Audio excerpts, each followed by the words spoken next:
Hey boys and girls.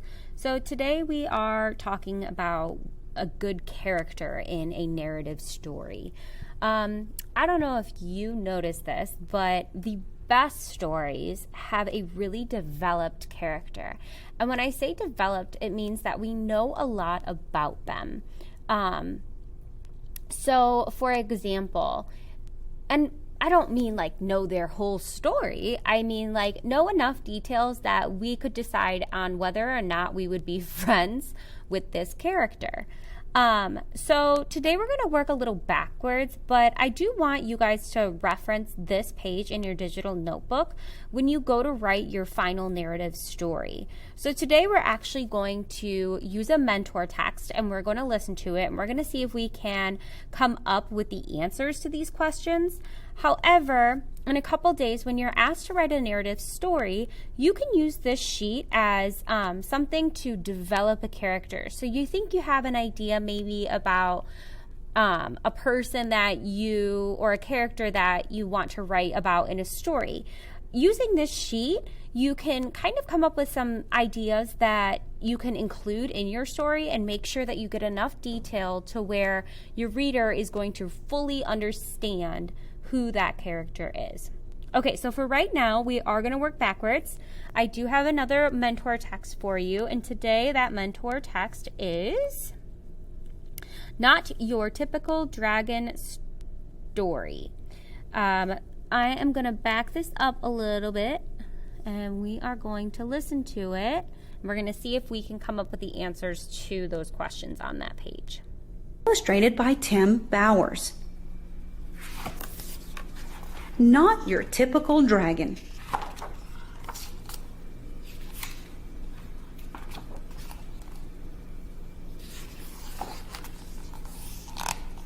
Crispin Blaze was born into a proud family of fire-breathing dragons.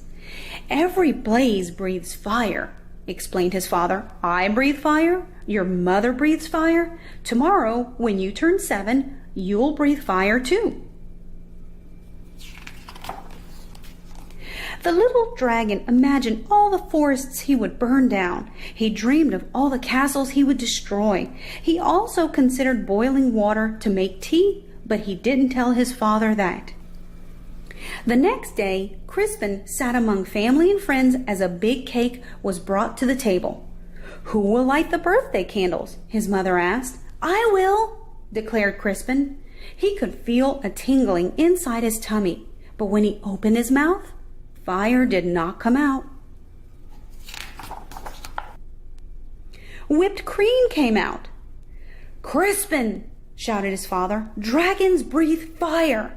What will the neighbors think? Worried his mother. I love whipped cream, said his little sister Ashley. The little dragon was whisked off to the doctor the very next day. Please fix my son, demanded Crispin's father. What seems to be the problem? Asked the doctor. Crispin opened his mouth and breathed, but fire did not come out. Band-aids came out. I see, said the doctor gravely. Dragons should breathe fire, insisted Crispin's father. We were low on Band-aids, mumbled the nurse. The doctor sent Crispin home with medicine. He swallowed 2 teaspoons before going to school. It will help you become a real dragon, said his father with a wink. After school, Crispin joined his first fire-breathing practice. One by one, little dragons aimed their fiery breath at stacks of logs until they burst into flames. Crispin stepped up confidently. He could feel the medicine bubbling in his belly, but when he opened his mouth, fire did not come out. Marshmallows came out.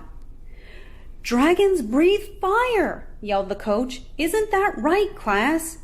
The other dragons didn't answer. They were too busy looking for pointy sticks for marshmallow roasting. I guess I'm not a real dragon, Crispin thought. He worried that his family would be disappointed, so he ran away from home. The world can be a scary place for a little dragon who can't breathe fire.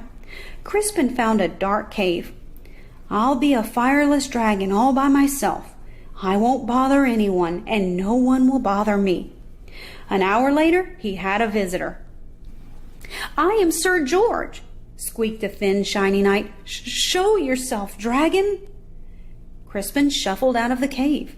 The thin, shiny knight held up his thin, shiny sword. Do your worst, dragon."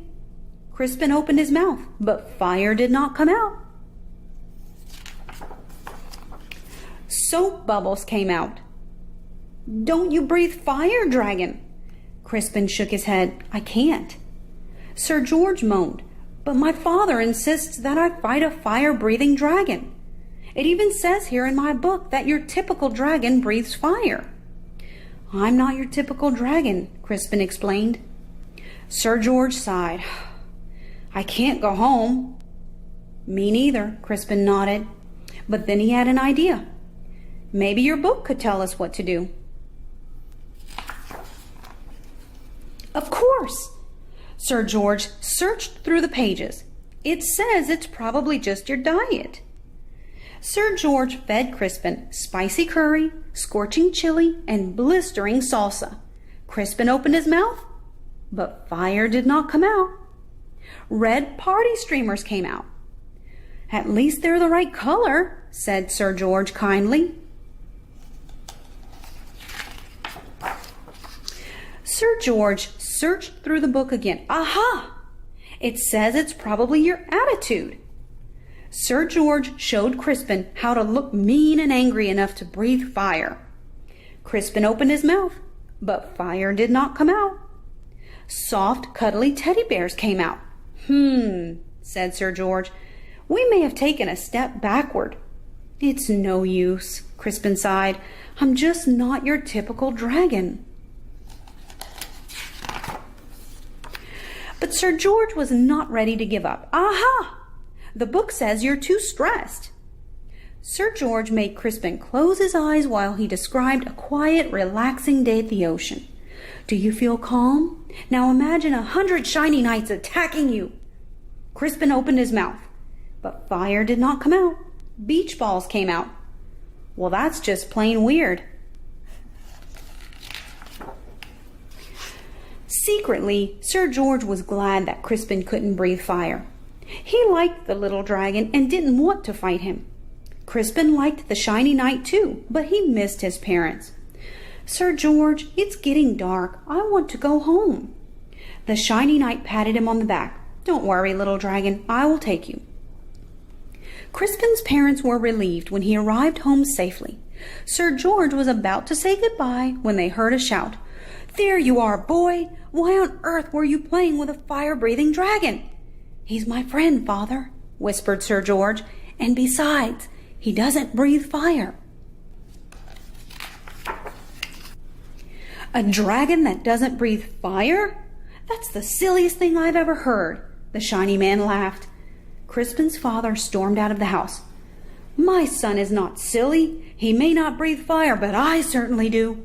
Crispin's father let out a powerful spray of flames. "Do your worst, dragon," declared the shiny man. But then the flames scorched the lawn. "That's enough, honey," said Crispin's mother. The flames singed the fence. "You've made your point, dear. Now stop showing off," she scolded. Then the flames ignited the roof. Crispin's father panicked. "I can't stop breathing fire." "You'll burn our house down," cried his mother. "You'll burn down the whole neighborhood." Dragons came running from all directions. They knew how to start fires, but no one knew how to stop them. Crispin suddenly felt a tingling in his tummy. He felt a bubbling in his belly. He opened his mouth, but fire did not come out. A gush of water shot out. Crispin aimed the water at his father's flames. He saved his home, and he even saved the shiny man who wasn't looking so shiny anymore. "Hooray for Crispin!" everyone shouted. On Crispin's next birthday, there was a big party. Family and friends came from all over the land. Sir George and his family came too. Lots of dragons were dancing. Crispin stood with his mouth wide open. Fire still did not come out. Music came out instead. "Your son," said an old uncle to Crispin's father. "He's not your typical dragon, is he?" "No," replied Crispin's father proudly. "My son is something special." And then he jumped up and danced to Crispin's music too. The end. All right, boys and girls. So I think you got, well, I just want to go over the fact that that was a narrative story. It did have dialogue. It had more than one problem going on in it. So on top of the fact that Crispin was not breathing fire, then the other issue that happened was that his house was on fire and that he met a knight that was trying to possibly fight him. So there was more than one problem within the story. There was also really great detail. There was a good character development. We really got to know some of those characters. So when you're writing your story, I want you to think about all of the things that we've learned this week or this month, and I want you to make sure that you're thinking back to all of our mentor texts and applying that to your story. This story was in third person, which means a narrator was telling it. He wasn't using I to tell the story. The narrator was saying Crispin said this or he did that. So it was in third person, which you can do in your final narrative story if you choose to do. Okay, so back to character development. If we look at, let me see if I can find it again. If we look at our digital notebook, we have to see if we can come up with some answers. So, what is your character's name? His name is Crispin Blaze, I think. I'm pretty sure. I believe that he was 7 years old. He was a young dragon who was trying to breathe fire. I could probably put more details there too. What bothers your character? The fact that he can't breathe fire. What makes him happy? I would say what makes him happy is his father's approval.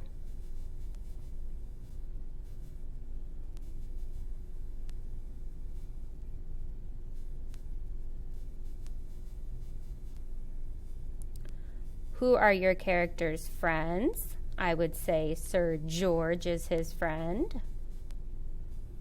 Who are his enemies? I think in this story, his enemy is, maybe Sir George's dad.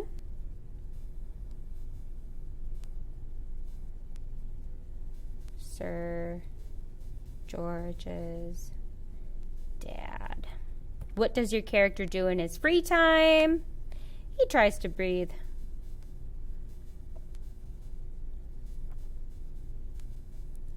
fire. Who is your character's family? He's got a dad, a mom, and a sister.